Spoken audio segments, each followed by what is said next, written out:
Muy bien, aquí ya íbamos conversando sobre un tema muy importante. En estos momentos se lleva a cabo en Madrid la COP25. Hablamos de la Conferencia de las Naciones Unidas sobre el Cambio Climático, una realidad que muchos prefieren no ver. Le es más cómodo, digamos, económicamente no ver, pero es una realidad. Y países como el nuestro son los más vulnerables. Ya lo hemos visto con el fenómeno del niño costero que nos afectó pues terriblemente. Ya lo estamos viendo. Estamos aquí esta noche con Carlos Monge, consultor de la Red Latinoamericana sobre Industrias Extractivas, y también con Fabio Velázquez, presidente de la Fundación Foro Nacional por Colombia y coordinador también de la Red Latinoamericana sobre Industrias Extractivas. Con ellos vamos a comentar lo que se está viviendo en estos momentos y las metas que hay y qué tan posible es cambiar nuestras costumbres para no afectar más, digamos, al planeta y no generar más gases de efecto invernadero, que es algo que tenemos que tener muy en cuenta. Bueno, entiendo que un informe de la ONU señala que la temperatura va a subir 3,2 grados este siglo, cosa que ha sobrepasado, creo, las estimaciones iniciales, lo que es gravísimo. Carlos, por favor. En efecto, a propósito de la realización de la COP, ahora en Madrid, porque no se pudo en Santiago de Chile, Correcto. las Naciones Unidas han producido y divulgado nueva información que nos dice que incluso si todos los gobiernos cumplen con todos sus compromisos respecto de reducción de emisión de gases de efecto invernadero, y ahí hay dos condiciones, ¿no? Si todos los gobiernos cumplen con todos sus compromisos, incluso así, vamos a un calentamiento pronto, digamos, de mayor de 3 grados centígrados por encima de los niveles previos a la revolución industrial. Recordemos que la COP en París dijo el techo máximo posible sería 2 y luego los propios científicos dijeron incluso eso es demasiado, bajemos la meta a 1,5 y sin embargo, incluso si todos cumplen lo que han prometido, estaríamos llegando a 3,2 y la conclusión es muy fuerte. La ONU dice, en conclusión, lo que hay que hacer es quintuplicar los compromisos de los países. Entonces, no importa, por ejemplo, lo que el Perú haya ofrecido en términos de mitigación, menos gases, ¿no? Lo que haya ofrecido hay que multiplicarlo por 5 y si era un reto cumplir con el ofrecimiento hecho, ahora el reto es 5 veces mayor, pero es una señal de alarma respecto de que la gravedad de la situación es mucho mayor de lo que estábamos estimando hasta hace poco. Correcto, y cuando hablamos de daños, el daño, digamos, ya es tangible en países como el Perú, hablando de nuestro caso, hablando de inundaciones, huaicos, desbordes, lluvias terribles y sequías. Por ejemplo, también nosotros no estamos afectados por huracanes, pero sí por sequías y sí por inundaciones, por ejemplo. Lo que hemos visto, lo que hemos vivido en el 2017, tiene relación con Sí. el cambio climático. La CEPAL estima que el costo para América Latina es equivalente a 1,5 del PBI regional. Esto equivale a costos por encima de los 100.000 millones de dólares año. Y esto se calcula sobre la base del daño que estos efectos causan, por ejemplo el niño que destruye infraestructura, claro, que hay que reconstruir, ¿no es cierto? Pero también los impactos negativos sobre la producción, aumento de la temperatura del mar o acidificación del mar, menos pesca, desertificación de la Amazonía, ¿no es cierto? Menos producción ahí, cambio en las temperaturas, y desglaciación desglaciación, menos agua, menos agricultura, claro, o lo que nos pasó con el café, ¿no es cierto? Cambios en la temperatura que generan la presencia de nuevas enfermedades, plagas, y bichos que afectan plagas, que afectan las plantas, y se nos cayó durante un momento el principal producto de exportación no tradicional del Perú, ¿no es cierto? Que además es una cadena de cooperativas con decenas de miles de pequeños productores, ¿no? Entonces, sí, y estos costos que ya estábamos pagando y que ya están siendo estimados, calculando entre 1,5 y 2, ahora pues duplícalos, ¿no? Si es que el calentamiento va a llegar a ser por encima de los 3 grados centígrados sobre los niveles previos a la revolución industrial. Ahora, leía que la propuesta es la siguiente: como digamos, países como el Perú suelen ser los más afectados, hablamos de América del Sur, América Central, África, en fin, que sean los países que producen mayor gases de efecto invernadero los que de alguna manera financien económicamente la destrucción, si se quiere, de esta parte del mundo. Sí, en la red estábamos mirando, por ejemplo, el caso particular de los países que dependen de la venta de energías fósiles como el petróleo y el carbón, ¿no? El consenso científico es que para frenar la emisión de gases de efecto invernadero solamente se deben explotar 1/3 de las reservas de petróleo y carbón que existen. Entonces 2/3 tienen que quedar bajo tierra.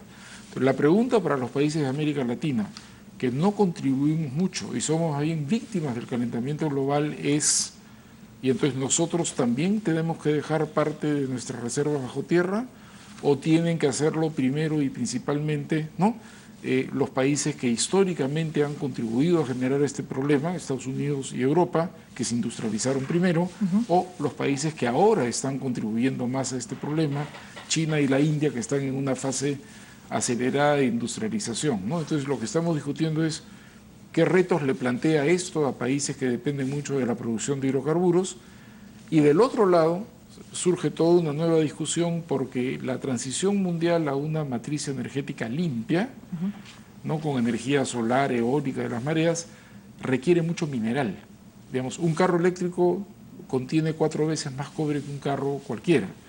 La producción de baterías requiere litio, ¿no? Entonces, hay un ángulo de la discusión es qué hacemos con nuestro petróleo, y hay otro es cómo le entramos con nuestros minerales a la transición energética. Y sobre mundial. eso quería justamente preguntarle a Fabio Velázquez, ¿qué tan posible es hablar de energía limpia, cambiar la matriz energética de un país, de un modelo, digamos, económico o de una región? ¿Qué tan posible es? Bueno, ahí hay involucrado un problema económico muy serio y quiero poner el caso colombiano. El 60% de la canasta exportadora de Colombia depende del petróleo y del carbón. Eso significa que la mayor parte de los ingresos fiscales están dependiendo de la producción y exportación de esas materias primas. Cambiar ese modelo implica, en última instancia, cambiar el modelo de desarrollo. Y esto es una transformación de fondo desde el punto de vista productivo. Punto 1.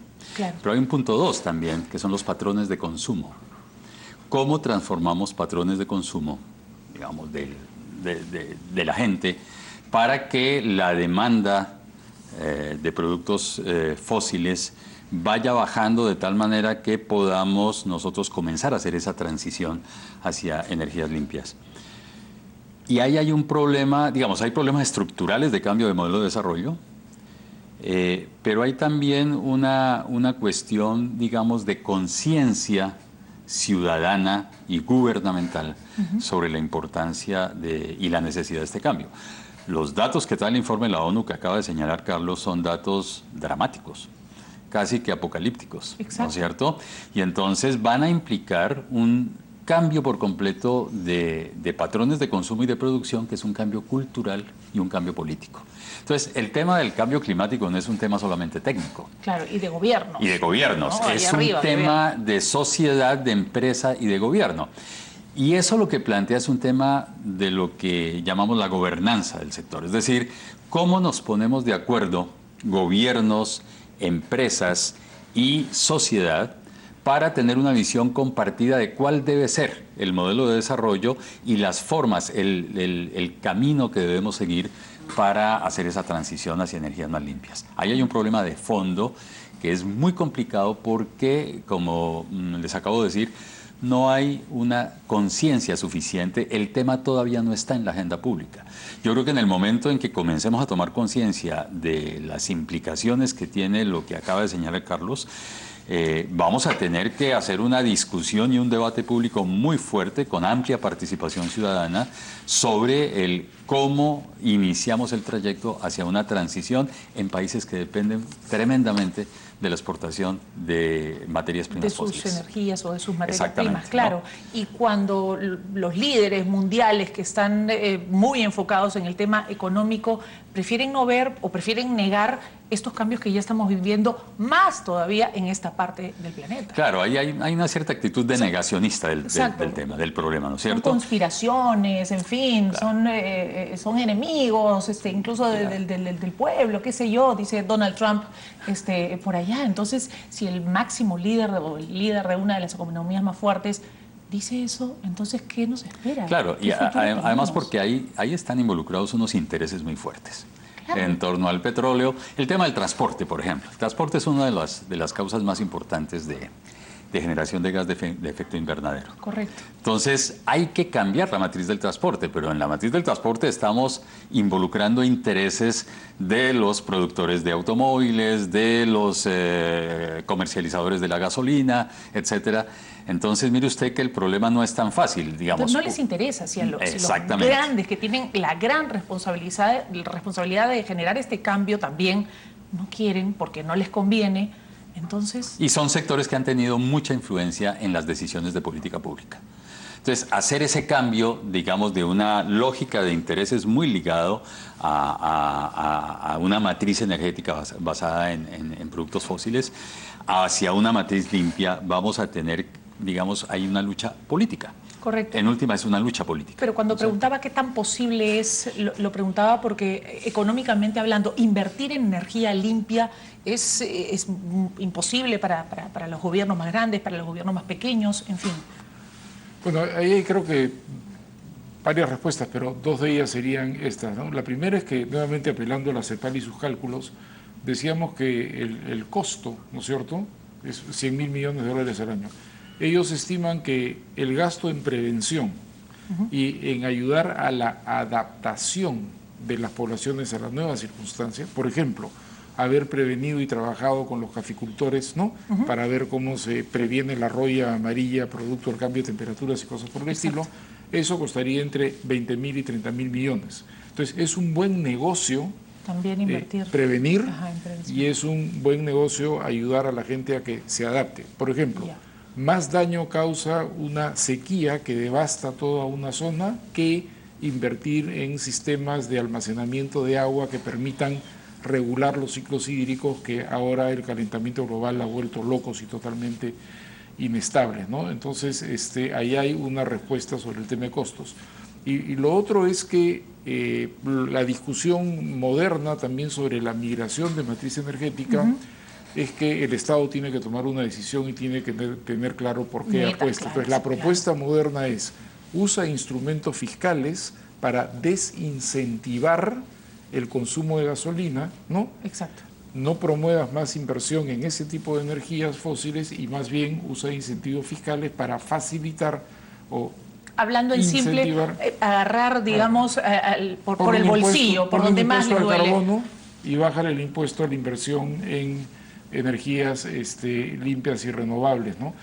Por ahí va la discusión. Claro, en algunos países, por ejemplo, que tienen muy fuertes subsidios a la gasolina, como era el caso de Ecuador, esto es un problemón político, claro, ¿no? Entonces, si tomas una medida aislada y simplemente un día levantas el precio de la gasolina, tienes una reacción social como la ha habido ahí, ¿no? Pero si tú dices voy a hacer eso, de forma gradual, o no, incluso no en forma gradual, pero al mismo tiempo voy a hacer una reforma tributaria para que los que ganen más pagan más, y voy a usar esa plata para meterle un subsidio sustantivo al transporte público, que haga que la gente pobre, que es la que más usa transporte público, no sufre el impacto, y ese impacto se traslade a la familia de clase media alta que tiene 4 carros, ¿no? Claro. Entonces estás tirándole el costo a los sectores que tienen más capacidad de absorberlo. Y más responsabilidad. Y ahorrarle el problema a los sectores que dependen más de transporte público y estas cosas, ¿no? Se nos acabó el tiempo porque se nos acabó el programa. Esperemos que no se nos acabe el planeta y que realmente los gobiernos y las personas, incluso cada una, pues tome conciencia y tome acción. No solamente de palabras, sino acción real. Muchas gracias a ambos por estar esta noche con Muchas nosotros, gracias, por traer su experiencia y su sapiencia aquí. Bueno, no veo la hora. A ver, falta un minuto. Hasta aquí despedimos, ¿verdad? Muchas gracias por informarse vía Canal N. Les deseo muy buenas noches.